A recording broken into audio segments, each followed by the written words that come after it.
Justin Hubner balas komentar nyinyir tukang jagal Vietnam.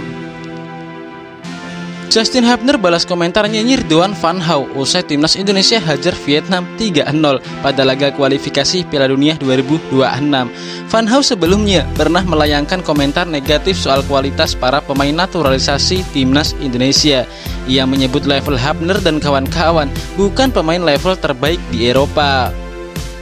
Jika pemain itu benar-benar bagus, mereka seharusnya mencoba bergabung dengan timnas Belanda atau negara lain dengan latar belakang sepak bola bagus di Eropa, bukannya menjadi naturalisasi Indonesia, ujar Van Hau. Pemain-pemain naturalisasi itu hanya berada di level Asia Tenggara dan timnas Vietnam bisa sepenuhnya melawan. Mereka hanya perlu masuk ke lapangan dan bekerja keras, ucap Van Hau. Van Hau sendiri tidak masuk skuad Vietnam untuk 2 pertandingan melawan timnas Indonesia karena cedera. Namun, bek 24 tahun itu tetap memutuskan untuk memanaskan situasi jelang laga Indonesia versus Vietnam. Pemain yang kerap melakukan pelanggaran keras untuk memancing emosi pemain Indonesia itu akhirnya disindir balik oleh Justin Hubner.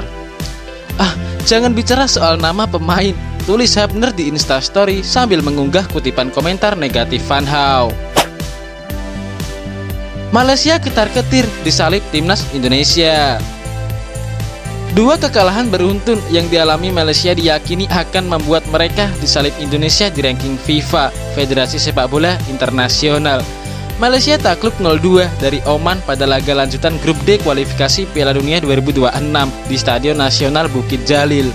Ini kekalahan kedua Malaysia dari Oman setelah sebelumnya juga kalah dengan skor yang sama di Muscat pekan lalu.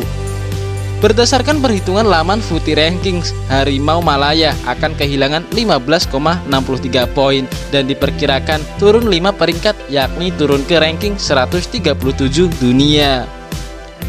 Barian menilai situasi tersebut akan membuat Malaysia disusul Indonesia setelah unggul selama 5 tahun terakhir. Indonesia diprediksi akan melesat usai meraih 2 kemenangan beruntun atas Vietnam. Indonesia menang 1-0 atas Vietnam di Jakarta dan menang 3-0 di Hanoi. Hasil positif itu akan membuat tim Merah Putih mengantongi 1.102,7 poin dan berhak menempati peringkat 135 dunia.